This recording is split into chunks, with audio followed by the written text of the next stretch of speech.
Shalom anak-anak sekolah minggu Joyful Kids. Bagaimana kabar kalian? Doa Pak Kia dan doa semua guru sekolah minggu, anak-anak semua sehat-sehat ya. Nah, perlu Pak Iskia ingatkan terus, kita selalu ingat 5M. Mencuci tangan dengan sabun di air mengalir, memakai masker dengan benar, menjaga jarak dengan teman saat bermain, menjauhi kerumunan atau keramaian, dan mengurangi mobilitas atau kurangi jalan-jalan dulu. Itu ya anak-anak.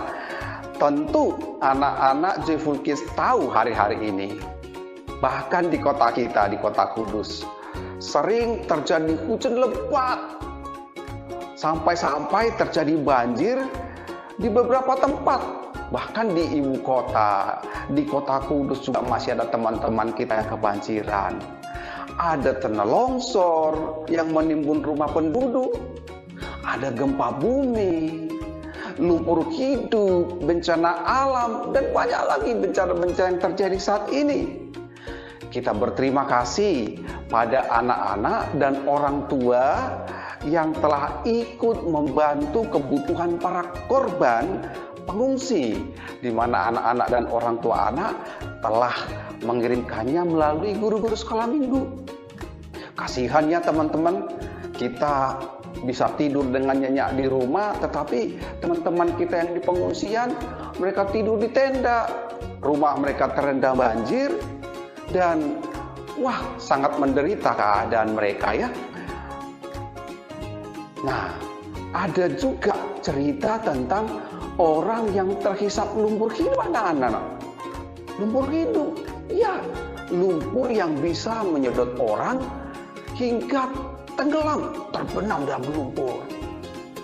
Orang yang ditelan oleh lumpur hidup harus segera ditolong anak-anak.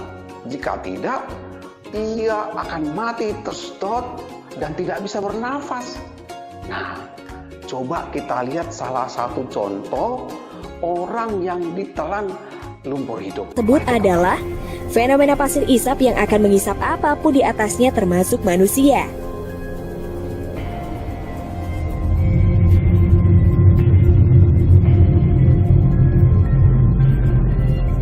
Fenomena ini membuat Taman Nasional tersebut sempat ditutup beberapa tahun silam. Meskipun sains dapat sedikit menguak misteri yang ada, namun keberadaan fenomena tersebut masih dianggap misterius hingga kini. Science Alert dalam lamanya mencatat bahwa bukit pasir setinggi 37 meter ini terbentuk sekitar 4.500 tahun yang lalu.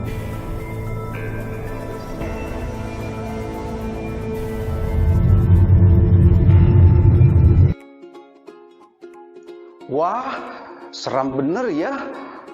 Ngeri sekali keadaannya seperti itu ya. Anak-anak Joyful Kids, ternyata setiap kali kita melakukan dosa, itu sama seperti kita sedang tersedot oleh lumpur hidup.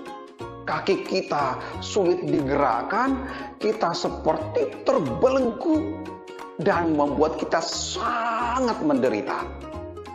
Nah, kekuatan dosa sangat mengancam manusia, yang membuat manusia memberontak kepada Tuhan karena manusia ingin seperti Tuhan. Inilah yang membuat kita dikuasai dosa. Nah, syukur kepada Tuhan. Dia sangat mengasihi manusia sehingga dia datang ke dunia untuk menyelamatkan kita dari belenggu dosa, seperti menyelamatkan orang yang terhisap lumpur hidup tadi. Nah, sekarang mari kita membuka Alkitab dan membaca dari Matius pasal 1 ayat 21b. Hanya separuh ayat saja. Jadi ayat 21 dibagi 2. Jadi bagian B-nya anak-anak bisa membaca dengan Pak Iskia ya. Mari kita baca Matius 1 ayat 21b. Engkau akan menamakan dia Yesus, karena dialah yang akan menyelamatkan umatnya dari dosa mereka. Sekali lagi Bapak baca ulang ya. engkau akan menamakan dia Yesus, karena dialah yang akan menyelamatkan umatnya dari dosa mereka. Ya. Anak-anak, Yesus dalam bahasa Yunani sama artinya dengan Yeshua dalam bahasa Ibrani. Artinya adalah Tuhan menyelamatkan. Ya.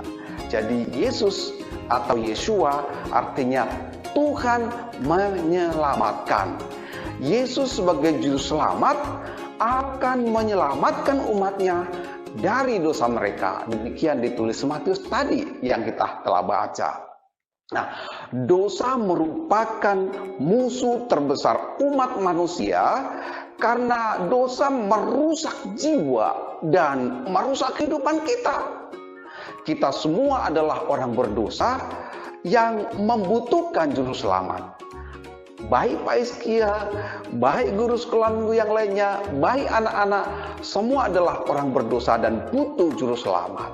Melalui kematian Yesus yang mendamaikan dan kuasa Roh Kudus yang menguduskan, mereka yang berbalik kepada Yesus akan dibebaskan dari kesalahan dan dari perbudakan dosa, dibebaskan dari belenggu dosa yang seperti lumpur hisap tadi.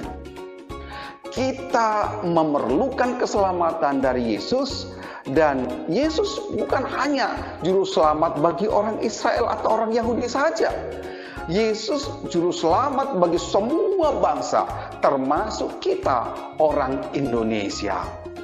Nah, apa saja dosa yang pernah kita lakukan yang membuat Tuhan Yesus sedih? Coba kita lihat gambar ini. Antara lain adalah berbohong. Nah, kalau anak-anak berbohong, tidak berkata jujur kepada orang lain, kepada orang tua kita, kepada guru, kepada teman, sebenarnya Tuhan Yesus sedih kalau kita melakukan itu. Itu sebabnya kita jangan berbohong. Nah, apalagi yang membuat hati Tuhan Yesus sedih? Mencuri. Mencuri adalah mengambil sesuatu yang bukan milik kita. Juga Tuhan Yesus tidak suka, dan Tuhan Yesus sedih apabila kita melakukannya. Apalagi marah-marah. Ketika misalnya dibilang orang tua begini, kita marah-marah. Ketika diminta tolong sama orang tua melakukan nyapu rumah, kita marah-marah. Nah, itu Tuhan Yesus tidak suka. Tuhan Yesus sedih. Nah, itulah sebabnya Tuhan Yesus datang ke dunia untuk membebaskan kita dari dosa-dosa dan kebiasaan-kebiasaan buruk kita. Dan tindakan penyelamatan yang dilakukan Tuhan Yesus itu bisa kita ilustrasikan, kita gambarkan seperti cerita penyelamatan orang yang hanyut di dalam banjir ini. Mari kita tonton kembali cerita ini.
Wah, luar biasa sekali ya cara tim SAR itu menyelamatkan bapak tadi ya.